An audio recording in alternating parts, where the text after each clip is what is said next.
and welcome to the InfoQ podcast. I'm Daniel Bryant, News Manager here at InfoQ and Product Architect at DataWire, and I recently had the pleasure of sitting down with Brittany Postnikoff, a computer systems analyst specialising in the topic of robotics, embedded systems, and human-robot interaction. Brittany delivered a very interesting talk about social engineering with robots at QCon New York last year, and so I was keen to chat to her in order to understand more about this topic.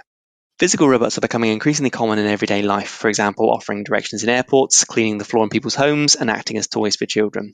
People often imbue these robots with human qualities, and sometimes trust them as they would fellow humans. I was interested in getting Brittany's thoughts about the potential risks and dangers here. I was also keen to understand how robot builders and software developers should attempt to mitigate any risks present, both from a systems engineering point of view and also from a UX perspective. Brittany's work is focused on the bridge between the worlds of robots and psychology, and as a lot of this space is very innovative, there is much to learn for all of us. Hello, Brittany, and welcome to the InfoQ podcast. Thank you. It's nice to be here. Could you briefly introduce yourself, please, and your current work as well? So my name is Brittany Postnikoff, or if you want to find me on Twitter, my name is Strafe. And my current work is researching whether robots can social engineer people, how they can do it, and what sort of defenses we can put in place against those sort of attacks. So last year at QCon New York, you presented a session titled Robot Social Engineering Using Physical Robots, which I think may have taken the award for the most interesting sounding title at the conference. Could you provide an overview of the key themes from the talk, please? Sure. So some of the key themes from the talk include talking about how people interact with robots on a social level. So a bunch of the research that has been done in the human-robot interaction field are things like robots can hold authority over people and people will respect it, especially if the robot looks like it should have authority or has been given authority by somebody else that people respect. So, for example, when we do experiments, there's usually a researcher in the room, and when you sign up for a research experiment, you generally trust the researcher. And what would happen is the researcher would say, okay, we need you to do this task, but the robot's going to explain things, and you have to listen to the robot as it tells you what to do. So in that case, the researcher is giving the robot authority, and then, people will interact with it like it has the same authority as the researcher. So throughout the talk, I give lots of examples like that, also for empathy towards robots, whether robots can bribe humans, and other sorts of experiments like that. And then in the talk, I also go on to talk about how, social engineering works just a little bit. And then I go on to give examples of robot social engineering attacks that have happened and ones that I can see happening soon. Robots and smart machines are becoming increasingly prevalent within our society. Could you share any examples with the audience? Sure. So the robots in my talk are very much physical robots. So nothing like a Twitter bot that you might interact with, but more like a Roomba. Roombas are sort of the base case I usually talk about when I'm referring to robot social engineering. But there are also robots in airports that help people get from one location to another. I personally run into at least 4 of them in the last year, which is kind of cool. And there are also robots in stores that are helping sell things now. There's one robot called Pepper that's helps sells cell phones and other things in malls, which is kind of cool. So that's usually what I mean by robot. Cool. So if we look at some security and privacy topics now, could you share some insight into how topics such as security, privacy, and ethics differ within the domain of robotics, say, than sort of regular web-based kind of software engineering? One of my favorite phrases when I talk about robot social engineering is that all of a sudden you have bugs and vulnerabilities become walking, talking vulnerabilities. It's this aspect of physical embodiment that really makes the domain of robotics and social robots really interesting. So for things like privacy, if you have a camera or a microphone in one of your rooms and you want to go and have a private conversation that isn't listened to by Amazon or Google or whatever service, you might go to another room. But in the case of a robot, if you have some malicious actor that's worked their way into the robot and they get the robot to follow you to a new room, all of a sudden there's new privacy issues, there's new security issues. And there's also the case where if a malicious person can get into your robot, all of a sudden they have eyes and ears into your home, into places they shouldn't. So having a camera that can move into a child's room or into your bedroom or your bathroom, and you might not pay attention because it's your robot, you're used to it moving around most of the time.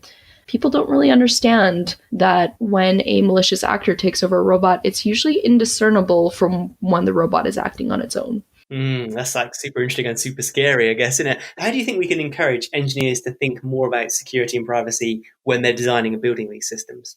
That's a really good question.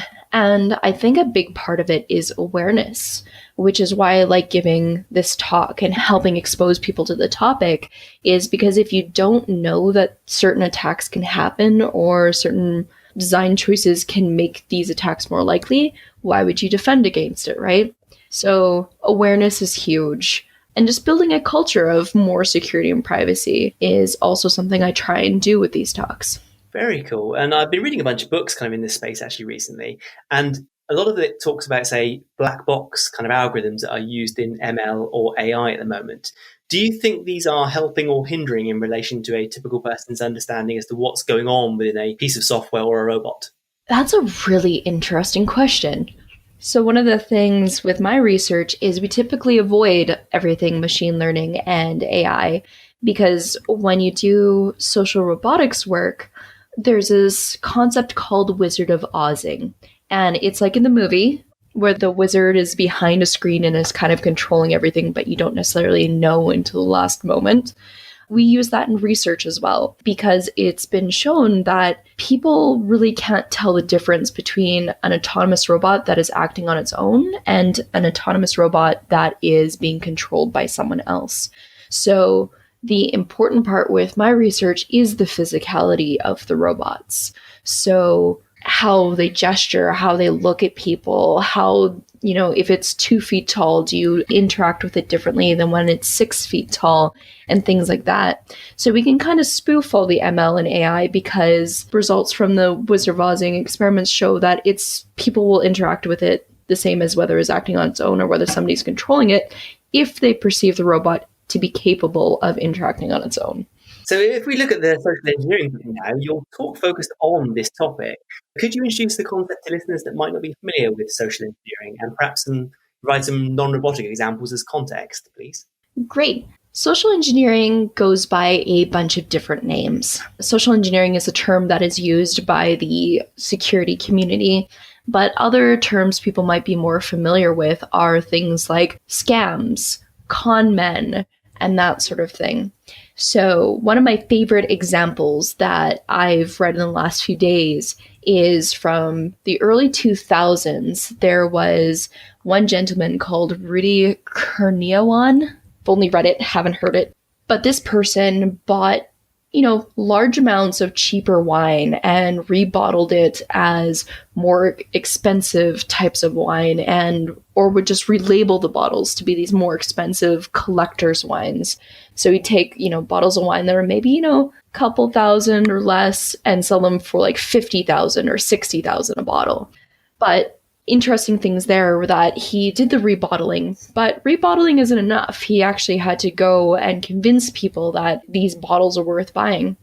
So a lot of the articles about this person talk about how he had tailored made suits and how he had the fancy cars and he lived the lifestyle that you would associate with somebody who would own very expensive bottles of wine. And he had the story of how he had his first taste of wine and how he grew into a collector for that. So he had the story, he had the dress, he had the attitude, and all of that kind of blends into one technique that's called pretexting. So that's one technique. But there's obviously information gathering, like you have to know what you're talking about and who you want to talk to and why and how selling wine works, which I found out they have large auctions for it. So he had to figure out those techniques as well. So a lot of it is interpersonal, sort of playing on people's cognitive dissonance between what they expect and what is real. And people often suspend their disbelief if people are believable enough. So that's pretty cool. And scary, I guess, isn't it? So how can robots be used for social engineering? So robots have a bunch of different social abilities they can use. So things like empathy, authority, bribing, building a trust relationship. And these are a lot of the same things that are used in social engineering. So how robots can use it is sort of the same way. In some of my experiments, what we did was we had robots build rapport with people, build a story about how, the robot really liked working in the lab, but, the robot was feeling kind of sick lately and thought it might have a virus and started acting a little weird and things like that. And if you watch the videos of these experiments, you can see the participants just start having empathy towards a robot and saying how bad they felt for it when it was sick. And then the robot would say things like, I'm scared that the researcher's going to reset me. Oh no. And then of course, it's an experiment. So we're going to come in and reset the robot. But people were visibly upset. And this is sort of the same thing social engineers prey on when there's been a big disaster. Is con people will be like, hey, can you donate to this charity? Or can you give me some money? I lost my home.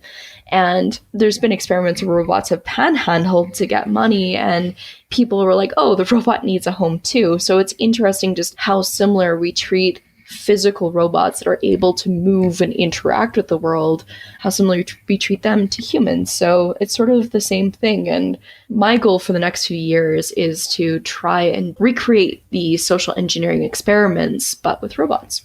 That's going to be fascinating to actually see the outcomes of that, for sure. You mentioned about awareness earlier on. I think that is a really key point, driving awareness of security, privacy, and ethics. Just because you can code something doesn't mean you should code something. Is probably something I took away from some of my ethics classes when I was at college. But how do engineers in general mitigate some of the risks you've just mentioned? Some things they can do are to put security on the robots, period. A lot of the robots I've interacted with have had dismal security. So things like using a server on the robot, and this server software is from 2008. It's a beta version. There's been no updates, and there's, dozens of open CVEs on it that they're broken when you buy the robot. So I think that's an important thing to think about is use current software. Make sure you can update the software. Make sure that somebody's, checking the security that is in people's robots in their home. And then there are other things, there's one robot I was playing with, and it has a very usable portal when you go to the robot's web server, because a lot of the robots have their own servers on them. And you log in, usually people don't change the default password. So it's really easy to get in, but then it was easy for me to take control of the robot and make it do dangerous things. So it's important to let users know or help them to change their passwords and do proper setup. So what engineers could do is help develop processes for when people log on to get them to actually do a proper setup. Very nice. Actually touches on my next question I was thinking of, is what can I say as a user of a Roomba or some kind of robot, what can I do to educate myself about some of these risks? Is it purely awareness, or can I sort of have some default behaviors I learn myself? Awareness is definitely a good place to start, but other things I like to do, for example, are put my Roomba in a closet when it's done. Just that way, if somebody did take control of it, they won't be able to go anywhere because it's in a closet. So a lot of Roomba-like robots or any sort of vacuum robot are now being sold as home guards, and they have 1080p HD cameras on them that can be used to go around your home, see if people are home, how long it's been since someone's home, if they do it every day, if you leave out, vacation on a public calendar in your home because you think it's a private space and somebody gets control of your robot and sees you're gone for 2 weeks. It's a great time to case your home. So by putting the robot in a closet, at least you are somewhat protecting yourself from some of those things. Resetting passwords is always a good step for all of your devices when you get something new. Trying to run updates whenever you can is also very helpful. But specifically when it comes to robot social engineering, and if the robot is in your own space, you can do physical things to try and contain it. If a robot is in a public space, it's not great to try and contain it because then you could get in a lot of trouble because you're messing with somebody else's property. So in those cases, there are some robots that walk around and take pictures of people's faces or take pictures of people's license plates, which some people are very uncomfortable with. So, I mean, having a way to obscure your face can be useful too. Changing tack a little bit, can I ask for your opinion on the state of collaboration between academia and industry? Is it good in your space in general or not so much? So that's an interesting question. As far as I know, I am one of two people in the world looking at this topic. I was the first person who actively wrote about joining social engineering and robots together that I can find so far. And so it's pretty small. But there are small overlaps with other places because this is so interdisciplinary. So academia and industry are doing well on collaboration between interacting with robots. That is something that has been adopted by industry and is being researched actively by industry and is becoming more and more popular in academia. So that space is going well. Security and robots in general, that area is going quite well as well.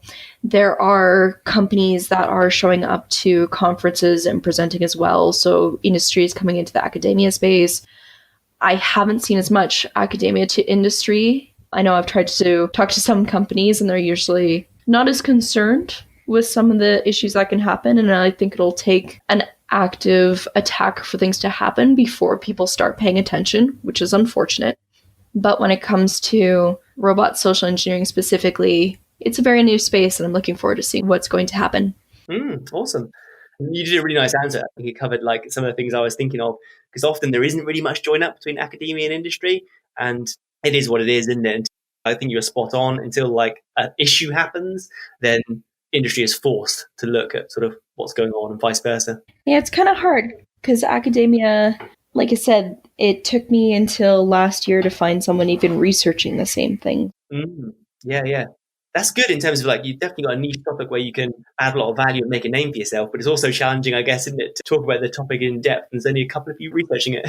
Yeah. Well, and another interesting thing is because my topic is so interdisciplinary, there are different groups who have different thoughts about how it should be done. So I feel it makes my research stronger because there's so many differing opinions and lack of understanding between groups. So I see my research as an opportunity to bring multiple groups together and give sort of a nexus to talk in social situations that may not otherwise have. I like that. That makes complete sense. Yeah, so future, because I'm a big sci-fi fan, love my sci-fi. And what do you think the future is for robotics and software engineering? Obviously, we can draw on things like The Matrix or the books like Snow Crash, or is it going to be something more akin to, say, a Westworld or an iRobot type situation? I guess where I'm going with that is, do you think the sort of near-term future is going to be more software-driven and then people interacting with that software, or do you think it's going to be perhaps more robotic-driven? I don't think it has to be one or the other. And that's one thing that usually gets me in sci-fi is there's usually a focus on only one technology when multiple of these are probably existing in the same space. And I think Star Wars sort of does that well. Like you have very different robots throughout the whole franchise that do a variety of different things. Like if you look at C-3PO, he's pretty terrible at walking, isn't very fluid, doesn't move very well, but is very smart. And then you have R2-D2, who doesn't talk much. You have some inflection in the voice that gives personality and communication skills, but it's definitely not on the same par as C-3PO. And R2-D2 is great for, flying around in space, using tools specifically. And then you have some of the robots that have appeared in the newer episodes of Star Wars that are amazing ninja fighters, which are obviously very fantastic at movement. So I think Star Wars gives a good flexibility of how that sort of works. And at the same time, there's so many different formats for sharing information, for processing data, and all of that sort of stuff that occurs in Star Wars too. So when you think about Matrix, Snow Crash, Westworld, iRobot, there's probably examples from each one of those things that we're going to go towards in the future. And that's actually one way that industry really affects academia is there's so much effort people put in to create the robots they grew up with in movies and make them real. People love using examples. Star Trek, for example, has inspired so much technology over the last well, since it's been out.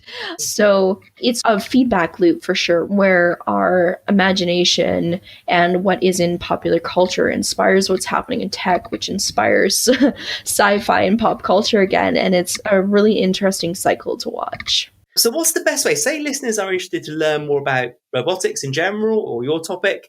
Can you recommend any books, any, say, online courses, or what's the best way to learn? Depends. So a lot of what I do is social robots and less about robotics. If you had me in a room with roboticists, there wouldn't be much for us to talk about except for design of outward appearance of the robots, which we often don't agree on. So for like hard robotics, it's a lot of math. So just taking a lot of math, learning how to use ROS, the robot operating system, getting experience with all sorts of hardware and boards are helpful, which there's definitely tons of books by No Starch Press that would help out there.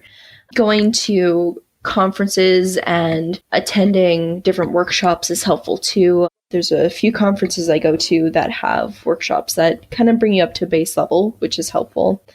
For university courses, trying a human-computer interaction course is very helpful because it teaches you how people interact with machines. So things like phones, the software you use, and a lot of those principles can also be applied to robots. So I would definitely recommend an HCI course. I would recommend a robotics course if you want to get into the hard robotics. And by hard robotics, I mean like physical and electrical and hardware stuff. But for human-robot interaction, there's only a few schools that offer those courses, but definitely take one if you have an opportunity. And I always recommend an ethics course. Take as many ethics courses as you can. Many thanks for joining us today on the InfoQ podcast, Brittany. Really enjoyed the conversation. It's nice to dive a bit deeper into some of the concepts you talked about at QCon New York last year. If people do want to follow your work, what's the best way? Social media, LinkedIn, Twitter, this kind of thing?